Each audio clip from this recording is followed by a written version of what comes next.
Welcome back to another episode of Deep CONfessionals, where hosts Simone Herlihy and Tyler Bailey will take you on a journey into the minds of history's most elaborate cons, exploring the fascinating intersection between deception and faith. Join us as we unravel the motives behind some of the world's most notorious scams and con men. Fading in, fading in, fading in. Hello, everybody. My name is Tyler. And I'm Simone. And on this episode of Deep CONfessionals, we will be investigating the story of the 2009 Hobby Lobby smuggling scandal. So, a little bit of background on the Hobby Lobby smuggling scandal. First of all, let's just talk a little bit about Hobby Lobby in general. It's an arts and crafts store. It's located in Arkansas, Colorado, Kansas, Louisiana, Missouri, Oklahoma, South Carolina, Texas, and Virginia. There's about 30 stores in total, maybe a little more. And the owner of it is David Green. And he is a devout evangelical Christian man. A lot like Chick-fil-A. Hobby Lobby closes their store on Sunday. And a lot of the messaging of the store and a lot of their branding has to do with Christianity. And so that is the background of the company, at least behind the smuggling scandal. They also own a museum. It's called the Museum of the Bible, located in Washington, D.C.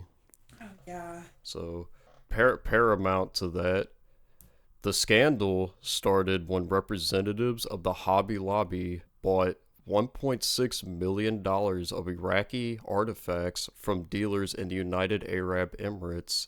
Hobby Lobby bought 5,000 illegally looted artifacts such as Mesopotamian cuneiform tablets and cylinder seals.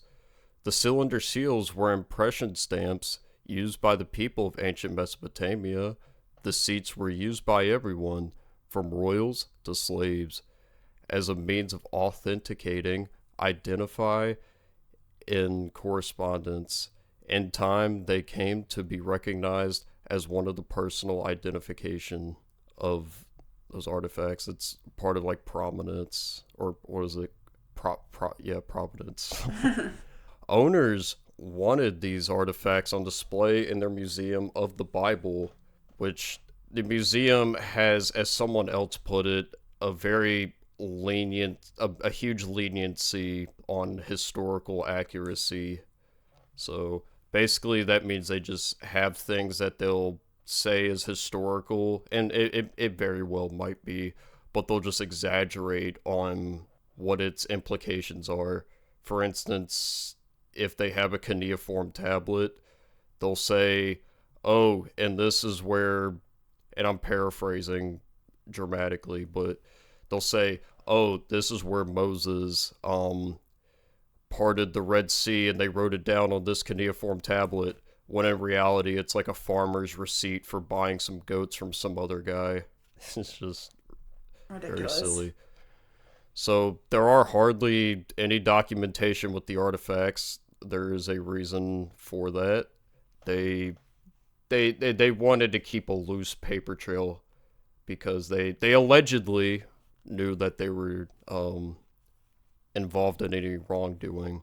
But during the 2003 Iraq War, or the U.S. invaded Iraq, because of the destruction, looters came for Iraq's archaeological sites and museums and sold the artifacts on the black market.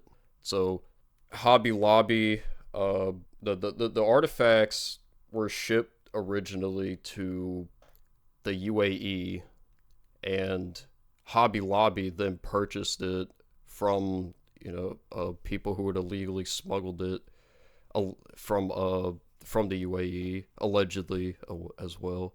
But some of the stolen and counterfeit items that they had in their possession included, such as the Dead Sea Scrolls, for instance. In October 2018, the Museum of the Bible revealed that 5 of its 16 Dead Sea Scroll fragments are counterfeit. And in March of 2020, independent art fraud investigators hired by the museum revealed that all 16 fragments are counterfeit. made from ancient leather and modern inks. The museum removed the display of another disputed artifact, a miniature Bible, which a NASA astronaut had purportedly carried to the moon. Okay. That's crazy. So Buddy took a fake Bible to the moon. The Bible itself wasn't fake, but it going to the moon was. This return includes the Gilgamesh Dream Tablet, containing part of the Epic of Gilgamesh, discovered in Iraq in 1853, sold by the Jordanian Antiques Association to antiquities dealers in 2003, and sold again by Christie's Auction House to Hobby Lobby in 2014 for $1.6 million. The auction house lied about how the artifact had entered the market, claiming it had been on the market in the United States for decades. In September 2019, federal authorities seized the tablet, and in May of 2020, a civil complaint was filed to forfeit it. So that's among one of the stolen items that they had in there, as well as over 1,000 cuneiform tablets and other little things. Lots of things that they had in the museum and stuff that they were profiting off of having in the museum. Yeah. And then after this whole scandal kind of took place, the U.S. Customs ended up seizing Hobby Lobby's artifacts. And after looking at them, they declared that they were obviously illegally obtained. And Hobby Lobby claims that they didn't know that the artifacts were illegally obtained, but it's a little dicey. They still purchased them, so money was exchanged, but we don't exactly know if they were aware that they were looted items. The artifact boxes were mislabeled as ceramic and clay tile samples from Turkey and Israel. However, they were obviously from Iraq. They found that many of the artifacts were previously looted from the National Museum of Iraq, and the U.S. government ended up prosecuting Hobby Lobby for the scandal. So at least there was some closure on that and some repercussions that they faced, instead of just being able to do whatever they want with artifacts from different countries. They ended up having to pay a $3 million fine for these artifacts, and they ended up having to return them. In August 2021, Iraq reclaimed over 17,000 looted artifacts, which they'd previously held in the Museum of the Bible. Finally, I think that I'm just curious to know what you think, Tyler, about the optics of everything and what you think of the Hobby Lobby smuggling scandal in general. I think it's a pretty entertaining one. I had first heard about it about a few years ago, and then I looked into it a bit more.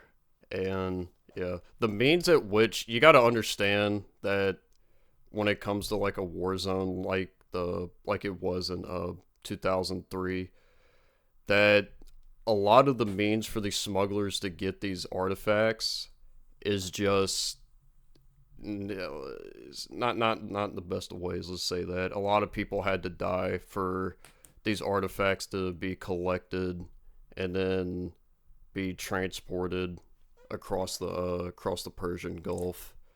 So I feel like it's also one thing to look at it from a moral standpoint, that some of the looters were civilians trying to just provide for their families in the war-torn areas that they were living in, that the museums had already been looted, but a lot of the other looters who got the artifacts were not good people just trying to provide for their family. A lot of it was organized, and other countries and other people trying to profit off of what had happened in Iraq during the war, and the lack of security for those artifacts now. So an aspect that I thought was actually goofy and not depressing like that was the the fact that the museum itself takes a lot of liberty in transcribing their essentially placing a narrative over these artifacts that they put up in their museum, or at least hold in their collection, and they just misidentify it, either accidentally or just on purpose. I think it's on purpose. There's no way that they get people that are actually dumb and neglectful and seeing a cuneiform tablet and just thinking that it has some significance outside of it just being extremely old and just like this is authentic. I feel like this is just like, it's different but the same in the sense of like a lot of the other religious scams that we've covered, because like this one is not necessarily like telling people to pray and come to your church or whatever, but this is literally just playing into people's like religion and taking advantage of them by just being like, well, this is this because this is what I tell you. And a lot of that is like, believe this because this is what God said, and they're like, well, now you believe this because a religious establishment says this, so this is what must be true. And it's just a tablet that is obviously not what they're, in my opinion, what they're selling it to be or portraying it to be. Yeah, it's just a huge scam at that point. But we find that a lot of these religious figures end up doing that. They misinterpret, or they take advantage of people's vulnerabilities in terms of, like, they put their faith into them to transcribe the thoughts and ideas that want to be pushed from whatever religious doctrine they want to listen, they subscribe to. It's just a field that's really susceptible for these types of things to happen. That's why personally I'm just not a fan of organized religion. I think people should, either in the community that they live in or within their own household, interpret their religious ideals however they see it, whether just reading the Bible yourself. It's like capitalism converging into religion at that point when it's that big of a scale of organized religion. Yeah, just making a lot of money off of it, I guess. So anyway, I guess that'll wrap up this episode of Deep CONfessionals, episode 4. And yeah. Thanks, guys. Thank you all for listening, not watching. We don't have video. Maybe in the future. Thanks, guys. Have a good night. Bye. Bye. Thank you for tuning into this week's episode of Deep CONfessionals. Remember to stay vigilant, stay curious, and join us next time as we uncover more secrets from the con men of the world. Until then, keep your eyes open and your skepticism sharp. See you next week.